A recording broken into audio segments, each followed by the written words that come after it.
the title is not mean. Meryl Wilsner only has 4 books and none of them are bad. 2 of them are mid and 2 of them are good. It's just clickbait.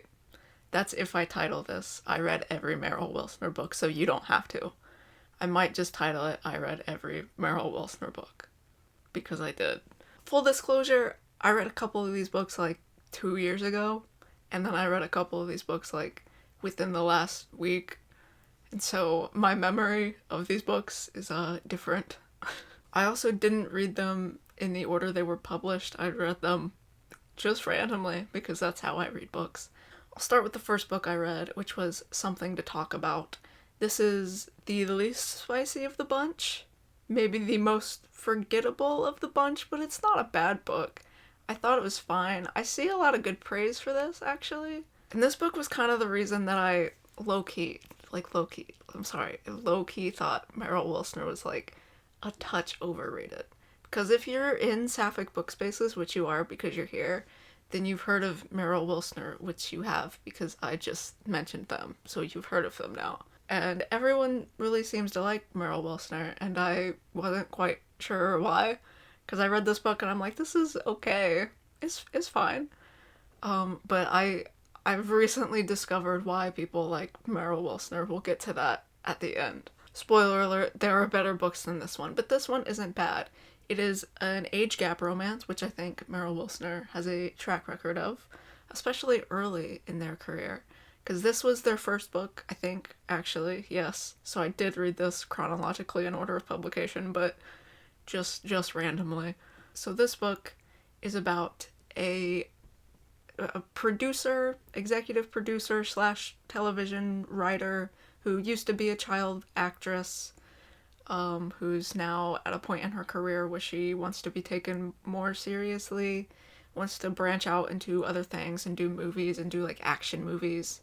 And she is really successful, but she's sort of had a difficult time in the industry as an Asian American woman, and now as an older Asian American woman. And she's also queer, but she's not out, I believe, because she doesn't want the press speculating about her relationships.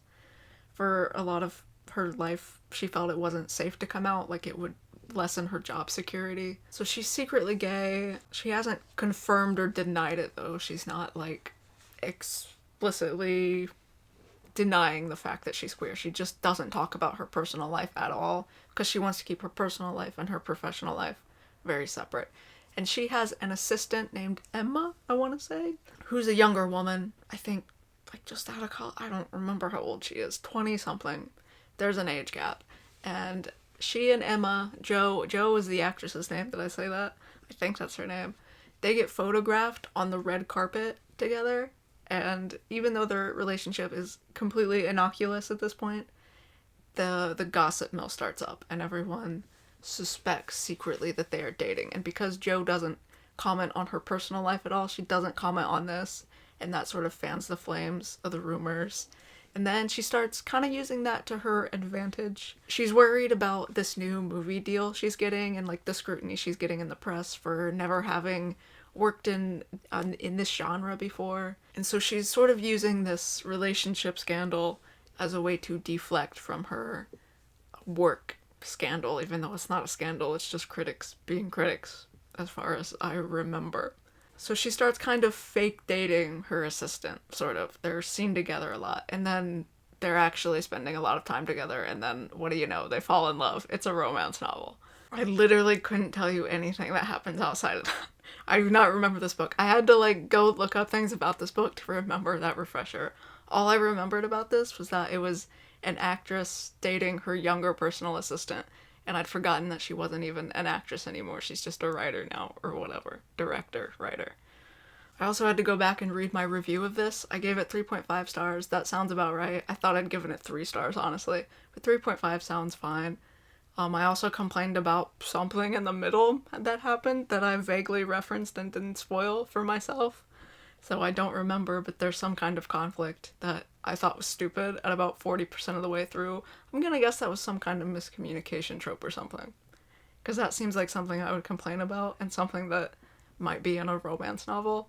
I don't know. This one was fine. Some people really like this one. I don't really know why. I guess if you want an age gap romance, an age gap sapphic romance. If you want older point of view characters, both of these characters get point of views in the novel. So if you want older representation, I don't remember how old she is, like 40s? I want to say 40s. Let's go with that. There's some talk of sexual exploitation in Hollywood, in that there's like another director who's hitting on Emma and like trying to woo her over, and then they're very concerned about their relationship being categorized as abusive, or like an abusive power dynamics, when it isn't that at all. They're very much like close friends, even though there is an age gap and one of them is an employer and one of them is an employee, but they're very much close and like see each other as equals. And so it's not like this grand abuse of power or anything like that. So there's commentary on that and sort of like the Me Too movement within the industry, if I remember correctly. And there is Asian American representation here. I don't remember if is Emma Asian? I don't remember that, but Joe's Asian. And I think Emma also had like a little crush on Joe growing up. Like she'd seen her work or like knew about her and like thought she was cool. And so there's like a little element of that, I think, maybe. So there are like good parts of this. And I guess if that really sounds up your alley, or if you're really into those specific things, or like this sort of celebrity age gap kind of romance, like this would definitely fill a niche for you. I guess none of those are my explicit particular things, and so I just wasn't over the moon on this one, but I thought it was fine. It was fairly well executed. It's a romance novel. Then I read Cleat Cute, which is top 2. I'll give this the second spot. I really like this. I actually didn't realize this was written by Meryl Wilsner. Like, while I was reading it, it felt very different. I thought something you could talk, or something you could talk, what is the book called? I don't remember. Something to talk about, which ironically I can't talk about it because I cannot remember that name. It's kind of a vague title, but it also makes sense. Whatever. It's just me. I'm having a me moment. But I thought something to talk about was like a little more slower and serious and not boring, but like more boring in like a slower pace. And like there's no spice in that one. And so Cleat Cute is kind of the opposite. Very spice heavy. You really get into like the action. Both of these characters are younger. And like our main character is sort of spunky. I mean, there's 2 main characters. It's 2 point of view characters. I think all of their books are like that. But this one is a soccer romance. I don't know anything about soccer. I wore a soccer shirt for this, but I just bought this shirt because it was on sale and it's my favorite color. I don't know anything about soccer. I did play for half a year in elementary school, but I hated it and I stopped going. But if you're into sports romance, you'll like this because I liked it and I don't care about sports romances. I definitely do know a lot of soccer lesbians, though, who would probably really, really like this. It's about 2 professional female soccer players. They're gay. Everyone's gay. They're on a professional women's soccer team. Everyone's gay. There's a lot of good juice there, and like you see why this is spicy and fun and flirty and romantic and, you know, all that jazz. It makes for a good romance novel premise. So one of these characters is Phoebe. She's new on the team. She's like the spunky new kid. And her love interest / initial rival / idol is this woman named Grace, who's a few years older.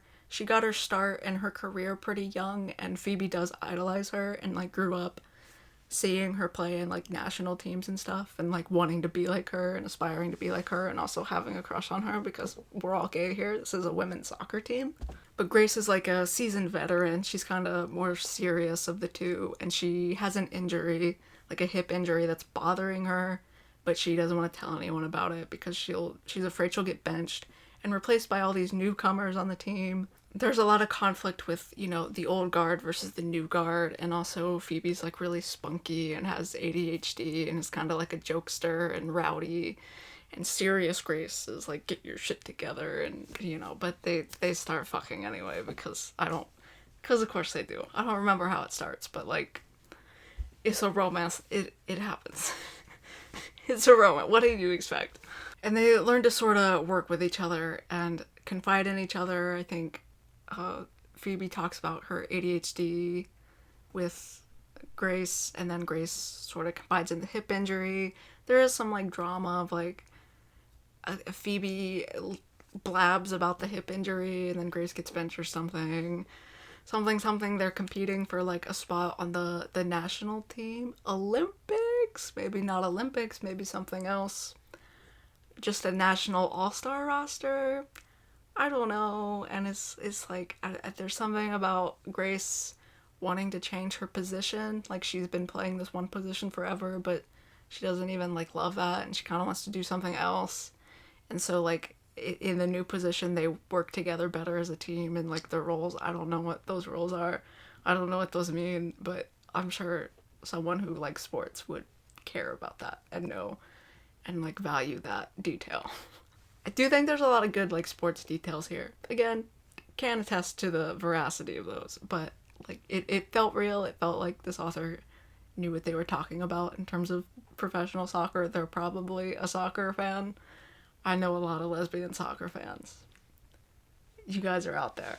And I definitely think this fills a niche for that market and like does it really well and is like a sexy, fun romance. And if you're interested in that at all, you will like this. If you're not interested in that at all, but you like sapphic romances, this one's pretty dang good.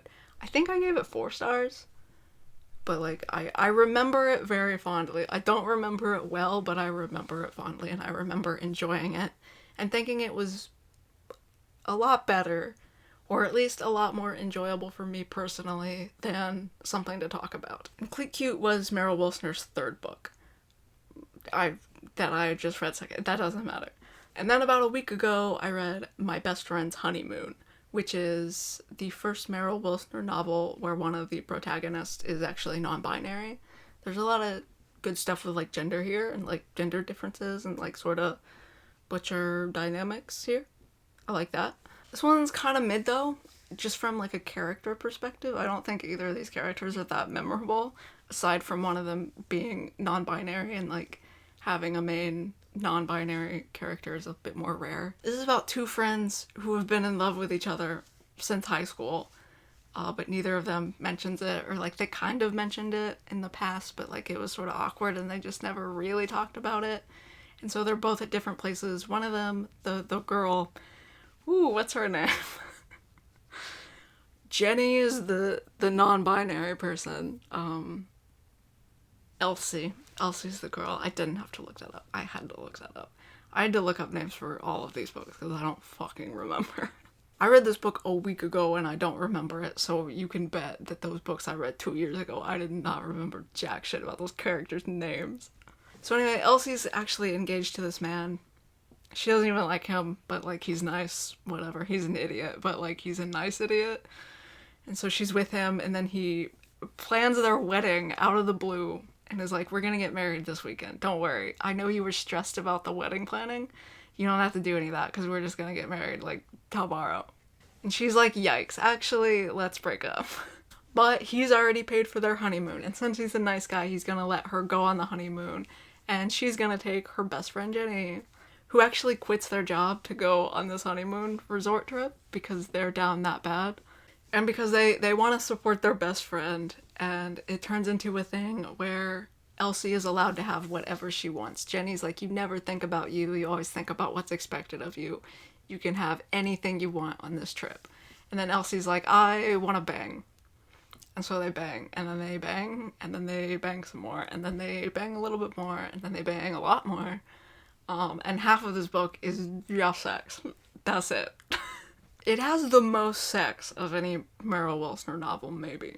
Or maybe it has the highest sex to plot ratio, because the plot here is like non-existent and like doesn't matter.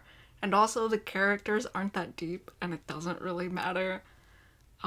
This one's kind of mid just because the emotional impact doesn't hit. I think maybe this is more memorable than Something to Talk About. Is that what that's called? I can't remember that book title for some reason. I think maybe this book is more memorable than Something to Talk About just because of the inclusions of rarities such as genderqueer ass eating, period sex. At one point a clit gets described as a blueberry. I didn't like that part. That's in like the first sex scene.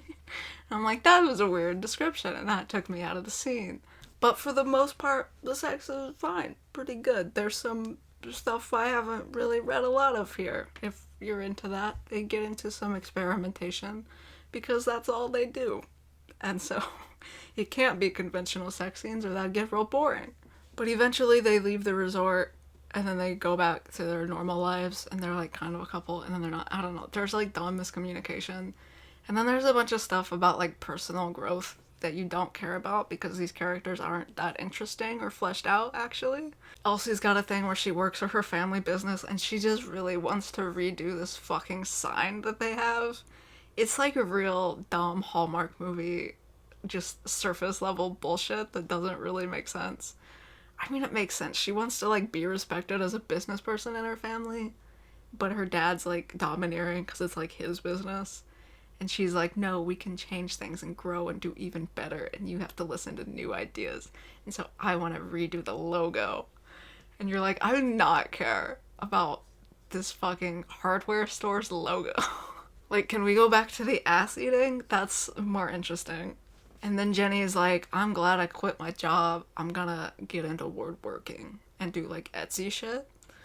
And you're like, I don't really care about this person's woodworking hobby either. And then they make some friends in the queer community and like meet other gay people. It's supposed to be a journey of like they both go on like self-discovery journeys and they stop being codependent because they're very, very, very codependent because they've been best friends forever and they just like walk into each other's houses without knocking and they're real dependent and you know, it's like we have to be our own people and I have to make a sign for my business and you've got to start a woodworking business and then we'll get together as fully idealized selves and then become a couple. And that was kind of boring. The end is kind of boring. These are the most shallow characters from Meryl Wilsner yet, I think. I don't know. I just was not compelled by like the weird Hallmarky-esque nature of these people and their lives. And even like the initial premise is kind of cheesy of like my fiance planned our wedding for like this weekend and like, oh no, now I have to dump it. Like it's kind of cheesy. But it's not like terrible. If you're looking for like just a smutty romance book, like a beach read, it's not gonna blow your socks off. This is fine. Again, it's pretty mid. This is maybe, I don't know if it's my least favorite. It's the least well written, maybe, or not even well written. It's the least well planned and like executed. It's the worst idea out of the bunch, but it might be more enjoyable still than something to talk about. Maybe for me, at least, not for everyone. I think something to talk about has a lot more substance than this. But I did read this a week ago, and so it's just fresher in my mind than that book that I forgot from 2 years ago. Whatever. I don't think anyone was really impressed by this one. I see a lot of reviews for this that are like, this is not Meryl Wilsner's best work. This one was disappointing. But what's not disappointing is Meryl Wilsner's second book, which is the one I've heard the most about. You've probably heard the most about. Mistakes Were Made. This one slapped. This one made me realize why everyone is a Meryl Wilsner fan. Everyone read this book and was like, holy shit, I love this author now. And then they were really excited for Cleat Cute and My Best Friend's Honeymoon. So Mistakes Were Made. I think this is like the best written. This is definitely the best romance. I thought this was the cutest one. I think it's maybe also the sexiest. It's less like smut for the sake of smut, like My Best Friend's Honeymoon is, but it's just like genuinely good smut between two characters who really have chemistry and like are really in love by the end of this and you really buy into their relationship dynamics and like it's really good. So we're back to talking about MILFs. This is about a college senior who meets this older woman at a bar, hooks up with her. It's fantastic. Great experience. And then the next morning, she finds out that this woman is actually the mom of her best friend. And the two of them are obviously like, oh my god, this could never happen again. We can't tell Parker, who's the daughter slash friend. And then obviously it happens again. And then Parker makes plans for our main character, whose name is... I read this book yesterday, by the way. I finished this yesterday. I didn't read it in one day. I actually read it over the course of several days because it was just good and I didn't want it to be over yet. But I read it yesterday, and her name is Cassie. Cassie is the college senior, and Erin is the hot mom who's a surgeon and a doctor. And Cassie's also going into like engineering, like aeronautics engineering, so she's gonna be like a rocket scientist. So they're like, they actually have careers that you care about, which is interesting and just way better developed than my best friend's honeymoon, which is nice because you feel like these are actually rich people with like desires and wants and goals and aspirations and intelligence. But anyway, Parker devises a plan for Cassie to come stay over during, is it winter break? Christmas break, yeah.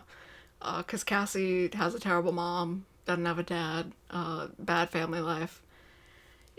Her family life is some other girl that she's friends with whose parents took her in. That doesn't matter. It does, but not for the explanation I'm giving about the MILF romance. But again, these characters clearly have a rich life beyond the MILF romance. So Cassie comes to stay with Erin and Parker for a couple weeks, and it's like, oh no, we can't hook up with Parker in the house in her room. Oh no. And then they hook up, they keep hooking up, and like they just cannot stay away from each other. It's delicious. They sort of get more and more risky with it, you know? It's good. It's good shit. It's exactly what you want it to be.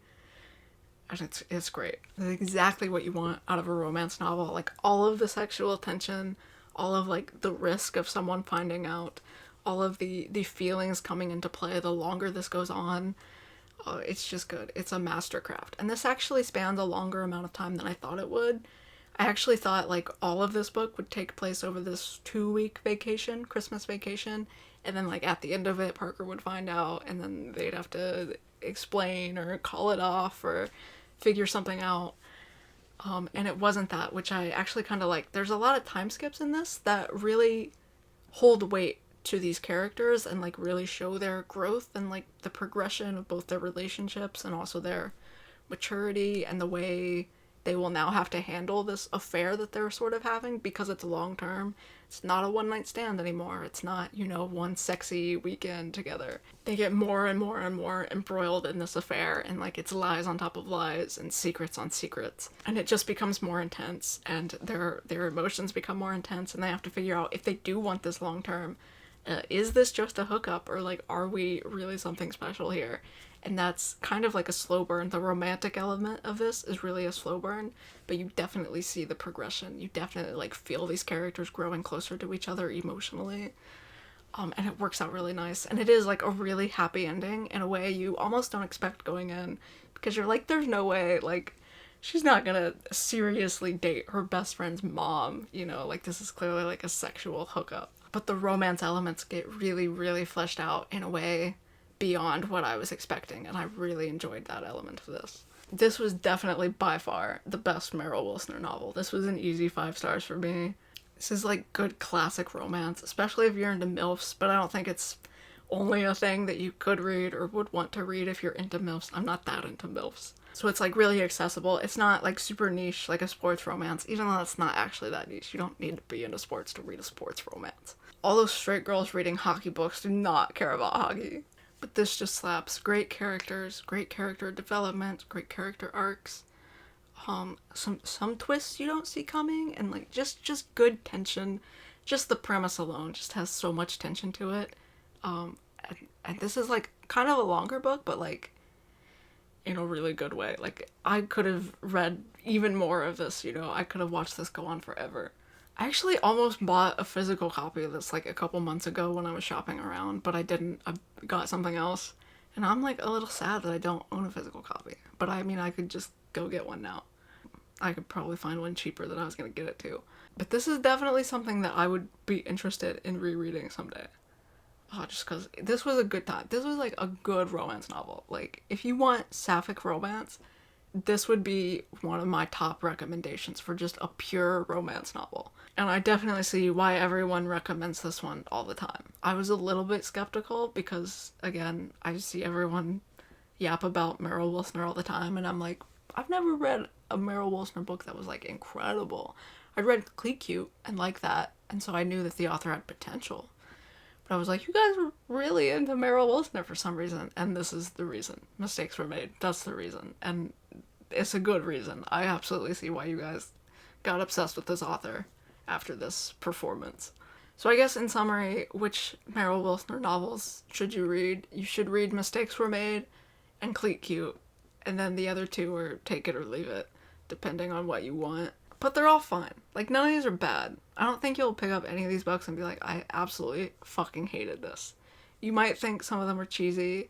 You might think some of the miscommunications are cheesy. You might think some of the epilogues and happily ever afters are cheesy. But, like, I don't think you'll truly, truly hate any of these books if you're a person who likes lesbian romance novels, which you must be because you've been watching this half-hour video about lesbian romance novels. So I'm excited to see what Meryl Wilsner does in the future. I'm kind of on the train. I'm not, like, totally obsessed. I don't think this is, like, my favorite author of all time or anything, but I think they definitely have potential and, like, they have greatness in them, and I hope their next book is better than My Best Friend's Honeymoon. But, like, even if it's not, I'll still read it. Even if it's that same quality, I'll still read it and get something out of it because, again, it's not bad. But, like, I do hope it's better.